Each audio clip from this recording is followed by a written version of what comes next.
Trivia I was doing at test scoring where they went through one factoid that I wasn't familiar with. The Western figure Bat Masterson, they said he was a sports writer, and then I looked it up. Yes, he wrote about boxing, or they might have called it prize fighting back then, and sometimes they still do. So that's cool to find out people being multi-talented. And of course, I still sometimes talk about Emerson Huff, the Western writer from my hometown that had an elementary school named for him. Teddy Roosevelt. All right. Now more regularly scheduled jokes. Always things happening in my life. Test scoring is still happening. Who knows how much longer, but as long as they keep offering projects, I'll still do it because I like the work. Sit down and do your work so you don't get to know that many people. I usually get to know my neighbor, though. In this case, it's a reminder of stylistic differences, where I like saying neighbor, and she would say partner. It's like, well, there were times where we were partnered on having to learn things in the training process before we started scoring. So it's like, yeah, that works for me.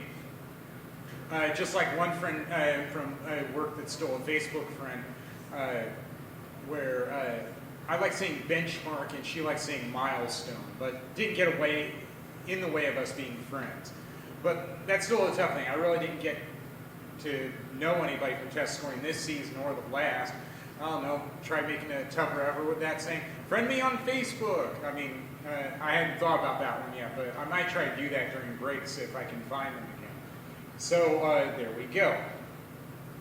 This weekend, I like getting out doing some events. I love festivals, and I guess the car show at the fairgrounds would have to be considered a festival because it was at the fairgrounds. Interchangeable term for festival, festival fair.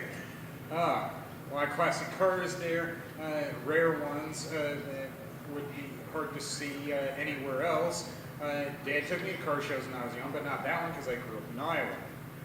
And I'm still seeing some rare ones there I hadn't heard of before. Like one of them was an Airstream. It's like, yeah, the only Airstream I ever heard of was those travel trailers that looked like silver whales. One of my neighbors when I was young had that. I remember my dad, the way he would say, Airstream! And I took $10 with me, and yeah, I ended up using it all with food and drink there. And you don't get that much unless you really look in terms of food and drink at an event like that. When I was down to 3, I ended up going back to a little grocery store that I passed up at first that had potato chips and Reese's peanut butter. So before that, I got the corn dog and the bottled water. Yeah, I didn't expect to get much more with that. At one food stand I might have, but I had already paid and eaten by then. Other notable event, I went to another drag brunch. That's my third in the past year and a half.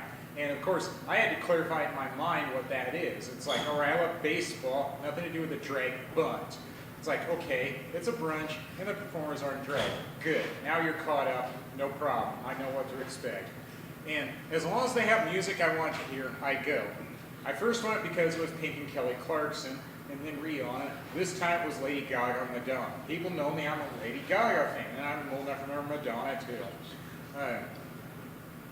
And I guess the most lasting impression I have of being there, it was brilliant, some of the ideas they come up with, is they got to the Star is Born song, the big award winner called Shallow, and they had a puppet as a stand-in for Brad Cooper. It's like, oh, that's brilliant. I gotta have a picture of that.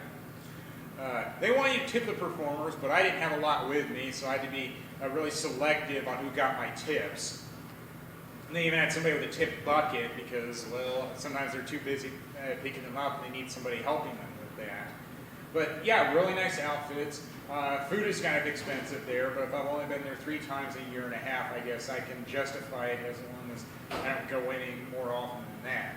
I said I'd come back if they played Sia music, and I was surprised that I knew the manager there. I knew him from another venue. It's like, oh, cool.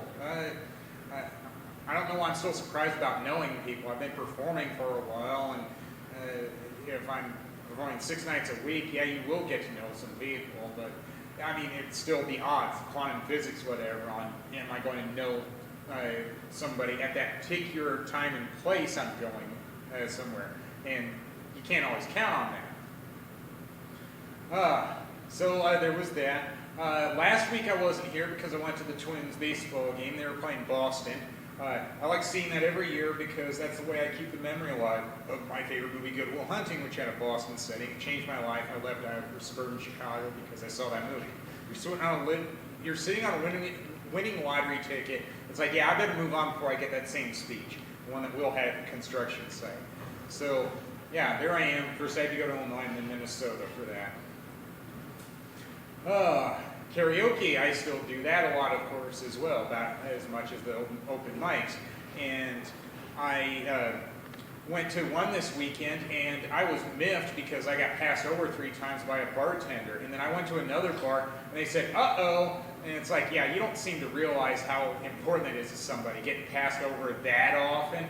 Once I could accept, but not 3. It's like, all right, just go somewhere else. I didn't like that feeling of, I'm not important enough. Who does? Well, I guess that'll do it for me. Thank you, been great. Woo!